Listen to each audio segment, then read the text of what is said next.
Siapa sangka bahasa itu dimulai dari sesuatu yang terkecil, yaitu sekecil suara. Dari sesuatu yang terkecil itu bisa jadi membentuk dunia.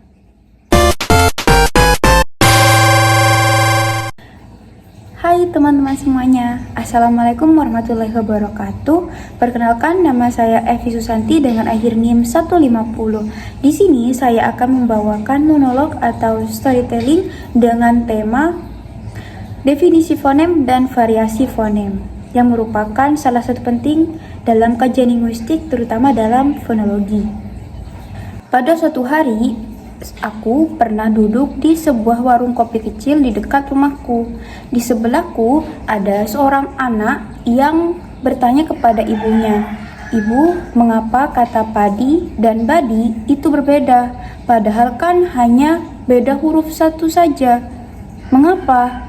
Dan ibu tersebut menjawab pertanyaan dari anaknya, "Nak, bukan beda huruf saja, tapi beda suara membuat makna kata juga berbeda." Dari percakapan seorang ibu dan seorang anak tersebut, aku jadi berpikir, ternyata dalam dunia bahasa dimulai dari suara-suara terkecil yang sangat menentukan. Kita sebut dengan alofon.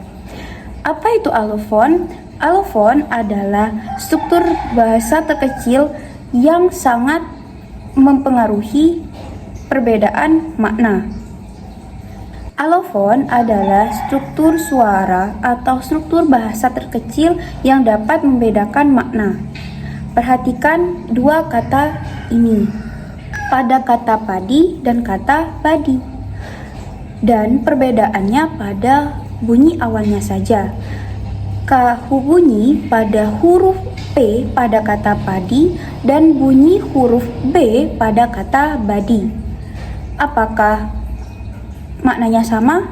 Tentu berbeda. Jadi, ketika kita mengubah satu fonem saja, bisa membuat seluruh makna itu berbeda.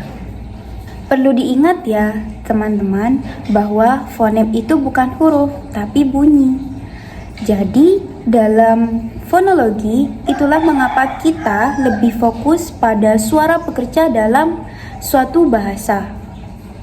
Nah, dan fonem juga tidak berfokus pada tulisannya saja, tapi bagaimana ia bisa diucapkan. Cerita tidak berhenti di situ saja. Dari fonem sendiri memiliki banyak bentuk pengucapan. Kita sebut juga dengan variasi fonem. Variasi fonem dalam kajian linguistik atau fonologi bisa disebut juga dengan alofon.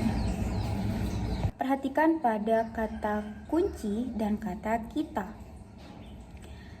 Nah, ketika kita mengucapkan kata kunci ini lebih menghembuskan nafas dibandingkan ketika kita mengucapkan kata kita. Meskipun pelafalannya sedikit berbeda, tapi tidak mengubah arti kata, maka masih bisa disebut juga sebagai satu fonem yang sama, hanya pelafalan saja. Jadi, alofon adalah variasi dari fonem yang tidak membedakan makna, atau variasi dari fonem yang tidak mengubah makna. Dia bersifat fleksibel dan masih dalam satu identitas. Nah, sekarang pertanyaannya, mengapa kita perlu belajar fonem dan variasinya? Dan jawaban sederhananya adalah ketika kita tanpa sadar berbicara dengan orang lain, mengoreksi pelafalan, memahami aksen orang lain, dan juga ketika kita belajar bahasa asing, kita sering berurusan dengan fonem dan alofonnya. Bagi kita sebagai calon pendidik, linguistik sendiri bukan hanya sekedar teori saja, tapi ia adalah alat untuk mempelajari bahasa secara mendalam. Dan linguistik sendiri menjadi jembatan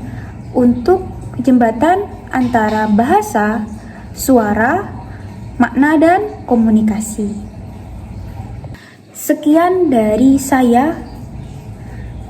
Apabila ada pengucapan kata atau kalimat yang tidak berkenan atau tidak dimengerti, mohon maaf. Sekian dari saya. Wassalamualaikum warahmatullahi wabarakatuh. Sampai jumpa teman-teman.